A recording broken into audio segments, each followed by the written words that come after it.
Hello, welcome to the Saroy channel. I've got such a lovely story for you tonight that you're just going to love. I love you guys so much. Thank you for subscribing to my channel. I just appreciate it so very much. And we've got a wonderful story for you tonight. So let's get started. It's from Jennifer from rural Kentucky. So all you people living in Kentucky, this is for you. Dear Sarah, my name is Jennifer and I grew up in rural Kentucky on 150 acres of land. Our home was literally parked in the middle of the woods and it was beautiful. I have so many wonderful memories of my childhood, fishing with my dad and joining him on the hunt, and also rescuing little orphaned animals in the woods. And believe me, there were many that needed my tender loving care. I was homeschooled by my mother, so the only friends Tammy, my sister, and I made were children we met through church who would come and play at our home on a regular basis. When I was 8, I had a little boyfriend called Tommy who said I was the only girl he liked because I was not obsessed with dolls like other girls were. I pretended to hate dolls so that he would like me, but when his back was turned, I always played with dolls unbeknown to him. One day he came to play at my house and we wandered into the woods without my mother knowing. Before long, we had a big fight, although it was so long ago, I have no recollection of what we were fighting about, but something very pathetic, I suppose.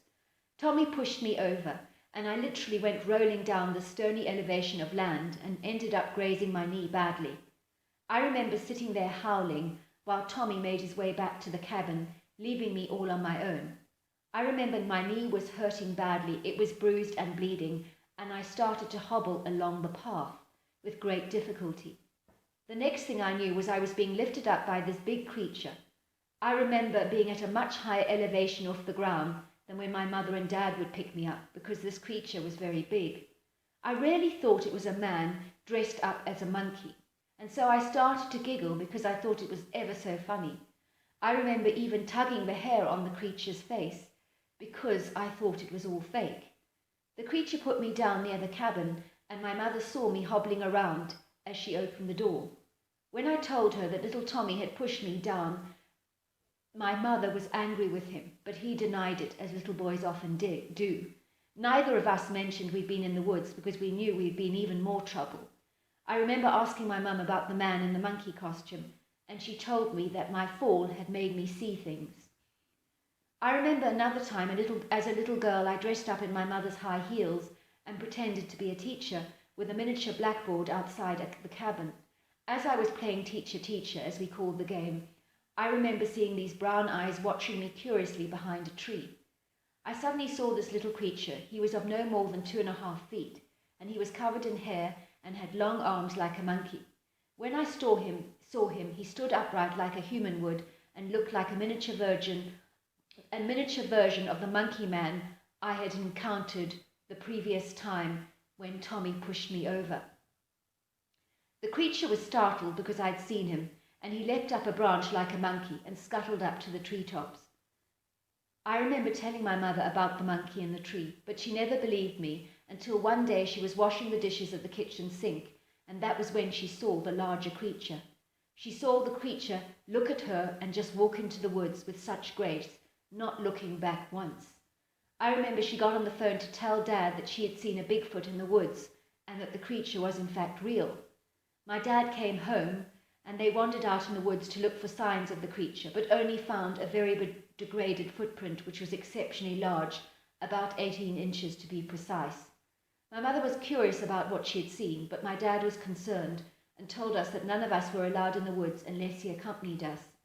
One day, when I was 15 years old, my sister and I were swimming at the creek, and as I was in the water, I felt these 2 hairy hands pulling me under the water and then releasing me.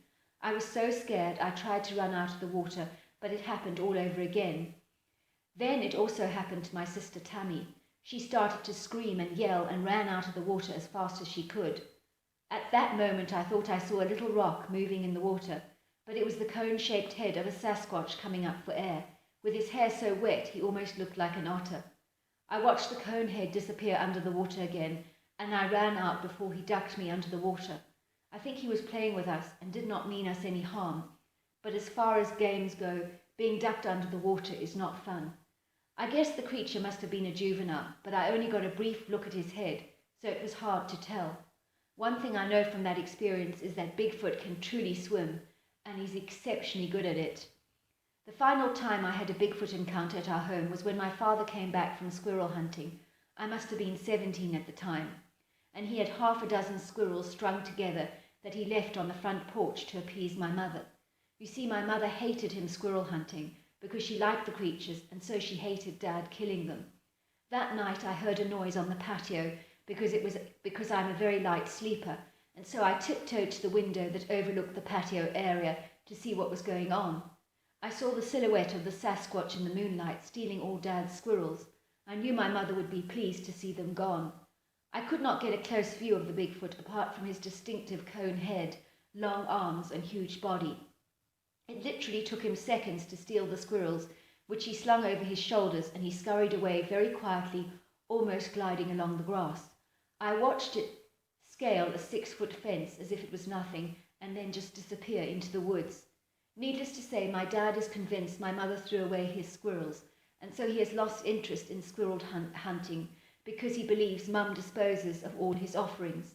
I even heard him tell a friend once that there is no use hunting if you're married to a softie that thinks standing on an ant is a murderous act. His friend laughed and said, well, at least your wife can cook. Anything my wife makes turns to charcoal and dust because she burns everything. So there you are, that's my Bigfoot story. I believe the ones near us mean us no harm.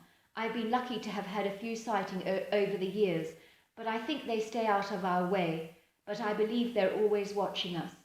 I once went to a monkey sanctuary with my dad, and we did not see a single monkey until the food came out. Then suddenly, from nowhere, there were hundreds of monkeys all around us grabbing food. You see, they'd been watching us all along. I think Bigfoot knows a lot about humans, and I think he watches us all the time, but is so brilliant at camouflaging himself, so that even when he's in plain sight, we simply don't see him. Hope you enjoyed my story. Thank you for your lovely story. Until next time, good night.